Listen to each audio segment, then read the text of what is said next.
Omullo onge sirikal gi Kenya ka Omullo gi Fred chal gima Kenya ok nyal diedo gi on source revenue ma kwa holo.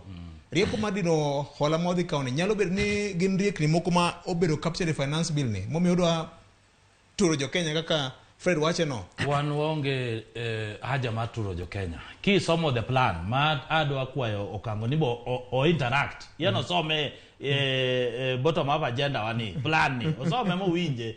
Economic plan ki somo wacho gik mokadek mokwongo.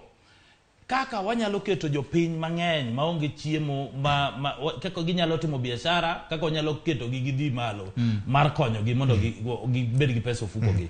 Mar ariyo, kaka wanyalo medo keto manyo budget mar kaka koro 3.6 trillion moko wabedo gi hola mang'eny tamako mane gibedo gi hola mang'eny mani hola pesa gi increase debt ceiling modhi bedo nyaka 11 trillion.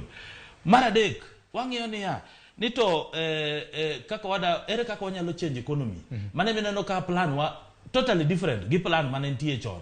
Koro VAT mineno okango wacho ni magi gik maonge. Ing'eni e country piny ka piny sama golo ushuru, ing'eni ushuru igolo mondo konyu uyudo pesa mag expenditure gi kaka unyalo timo development. Pile king'iyo wan chiso kano wakaw sirikal ni wayudo ka economy ni piny, debt ni malo, gowi ochopo 11 trillion. To gowi kochopo 11 trillion en mana rieko ni wawe kunyo wawuog oko mokwongo. Miyo nche weneno wawuog oko. Data ma Central Bank of Kenya wacho ni en 9.6 trillion. Lakini debt ceiling margi no gite 11 trillion. Manyiso ni government no. Donge kata deputy president nene bunge cha gine mane keto ceiling nyaka. Ing'eyo gimiyo ceiling no bet. Deputy president masani. Nene pale. Ndale Gachagua. Tema nyisi ni ya. Hansard mar bunge wacho ni chieng' mane iketo wach mar debt ceiling no. Tukamokete sanene ne intire bunge. Kancha chairman mar budget committee no golgi. Donge kanyo mogole e chungwa gene waketo Gladys Wanga.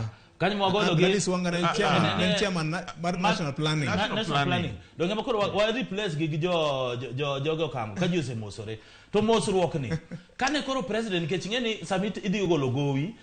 Okinyalo lo gowi mo kipenjo Parliament kane ji odhi kucho to gimedo mana ceiling mar kiwango mar gowi gimedo magowi omedre mang'eny. Koro samo manyo pesa ni wan wacho niya ok wada ka ushuru kuom jopiny maonge pesa. Wada tax the wealthy, yani joma nigi pesa. To plan mar government kati ng'ima na China pinje mose develop nyakubed gi miluongo ni saving. To saving culture mar government nyako ngi kaka unyalo bedo gi pesa ma unyalo olo kiwegu.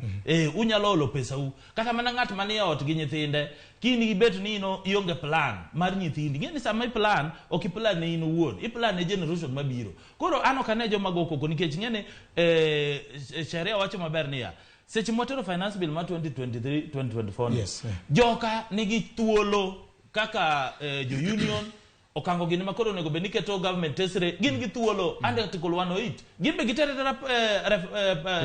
petition margi gindi kada memorandum margi jobede mesa jiwinjere ne kudwa taxa kar wuok kama wamigiri jo government omigrizon gimbe girizon kodwa mondo ji obi together kamora achiel nikech saving nyaka ji yeni ji nyaka keno no gima ber kabisa. Okango adiri mar wach manitie manduk manitiere e Kenya ka onge